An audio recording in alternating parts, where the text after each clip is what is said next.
Terkuak tambang bawah tanah terbesar dunia ada di Indonesia.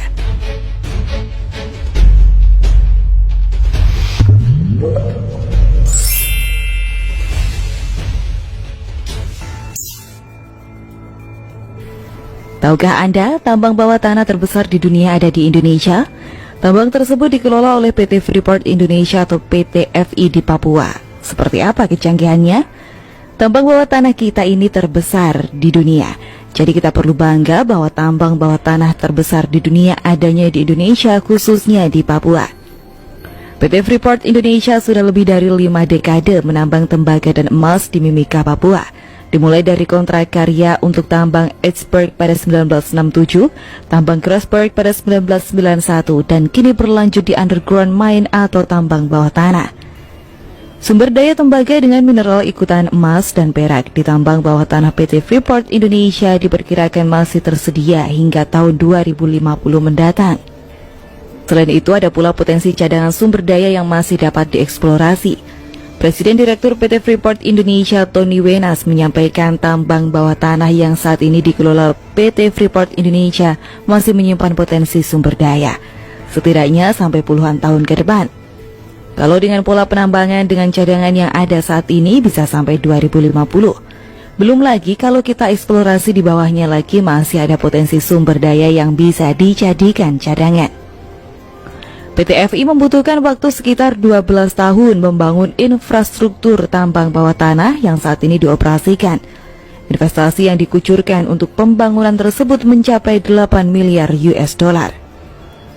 Soal otomatisasi, jadi semua peralatan alat berat yang ada di tambang bawah tanah itu dikemudikan secara remote dari jarak kira-kira 10 km dari tambang itu di ruangan yang ber-AC, dan oleh anak-anak muda, perempuan juga banyak mengoperasikan alat-alat berat.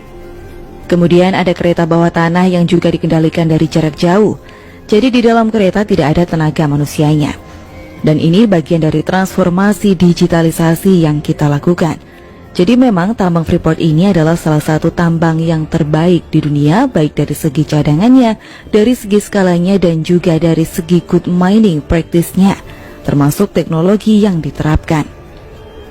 Pola eksplorasi serta teknologi yang digunakan menjadikan tambang bawah tanah PT FI menjadi salah satu yang terbaik dari segi cadangan sumber daya, skala, hingga dalam hal praktik penambangannya. Pemerintahan Presiden Jokowi pada 2018 lalu memperpanjang izin tambang PT Freeport Indonesia hingga tahun 2041. Apa yang akan terjadi setelah 2041? Presiden Direktur PT FI Tony Wenas menjelaskan seluruh rencana bisnis perusahaan hanya disusun sampai 2041, termasuk rencana pembangunan jangka panjang juga hanya disusun sampai 2041.